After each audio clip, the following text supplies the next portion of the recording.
What's going on YouTube? It's your boy Josh. Welcome back to the channel. And if you guys new to my channel and you're not subscribed, please go down and smash that subscribe button. Turn that notification bell on and click that like button for the YouTube algorithm. Y'all see we got my little man in here to get a fresh cut today. Now let's get it. So whenever I start a haircut, the first thing I want to start off doing is picking the hair out. And on him, I'm going to be giving him a high fade and we're going to be keeping the top. So I'm going to focus more on the parietal ridge area because that's where we're going to be fading into, and we need all that hair stretched out to get a perfect fade. But nonetheless, I still pick out the hair as a whole all the way around because he's getting a fresh cut, so we want to make sure everything is even. And as y'all can see, man, little homie really wasn't feeling it, but we got to do it so he can get that fresh cut. So right after I'm done picking out the hair, I'm going to come in and start my fade with my bald line using my gold Babyliss trimmers, setting in my bald line, and we're going to be giving him a high fade, so we're not going to be keeping a C cup. And also it is possible to do a high fade with the C cup, but for me I tend to use a C cup when I'm doing those low tight drop fades. So once I have my guideline set in, I come back and I cut off all the hair that's under the guideline that we do not need, and then I'm going to come back and just hit the bottom of that guideline to soften it up for my next step.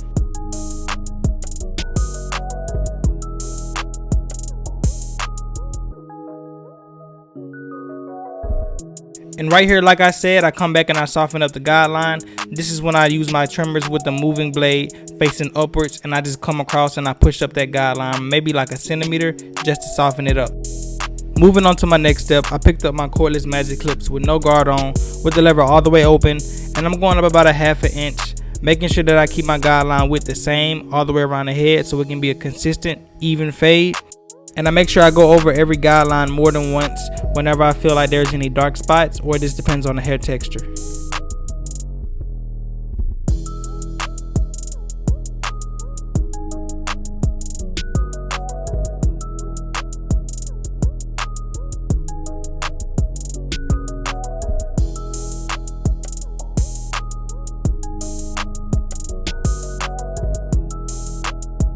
So we've went over the guideline multiple times. Right here is when we're going to go in and close the lever halfway and start up under the line and just flick up to the line, flicking out the guideline until it's all the way gone.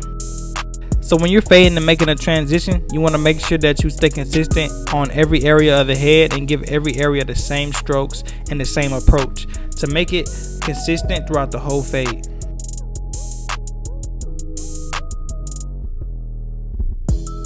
So for our next guideline, I'm going to go in with my magic clips again, using my #1 guard, with the lever all the way closed. And we're going to go up about a ½ an inch again, making sure that we keep the width the same all the way around the head, just like we did on the previous guideline. It's very important to stay consistent because it's going to make your fade come together so much easier. Since we started with the #1 guard closed, once we're done, all we have to do is come back with that half guard.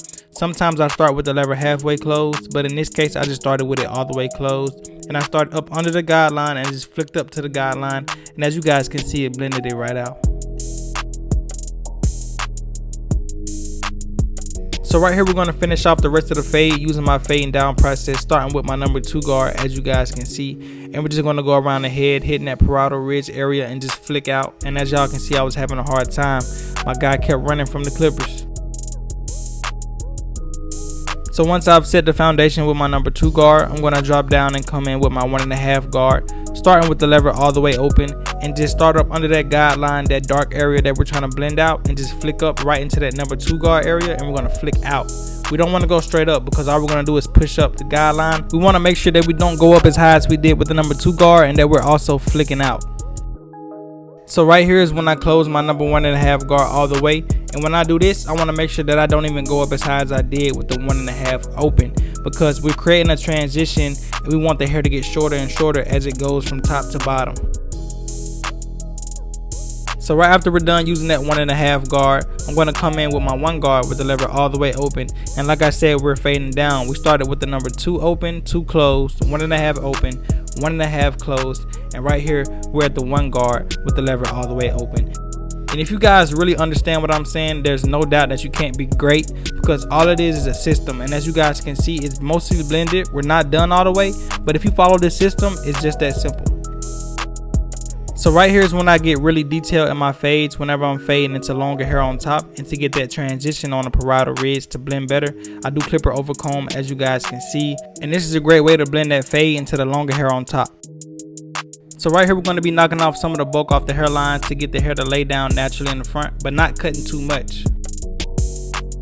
Another part of the hairline prep is applying some holding spray and using a blow dryer to lock it down to get the hair to lay down and stay stiff, so we can get the crispiest hairline ever, especially when I'm doing a natural lineup. Now it's time for the hairline process. You guys, I'm sorry if some of this is blurry. I had a hard time keeping his head still, so I had to hold it with my hand, and the result of that was the camera focusing on my arm. So yeah, that's why that happened. But nonetheless, my boy still was crispy. Y'all gonna see when I show y'all the final product.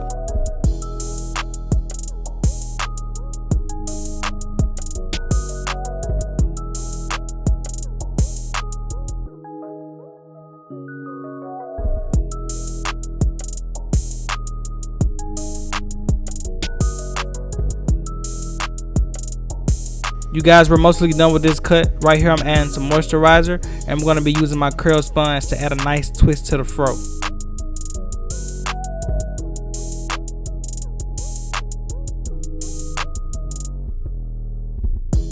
Well, you guys, this is the before. This is how little man came in, and if you watched it up until this point, I really appreciate it. He's now the freshest guy in school. But without further ado, this is the cut. Let me know what you guys think about this haircut in the comments, and if you like this video, make sure you guys leave a thumbs up, and if you're new to the channel and you're not subscribed, please smash that subscribe button and turn that notification bell on. And if y'all peep, man, little homie got sleepy on me in a chair.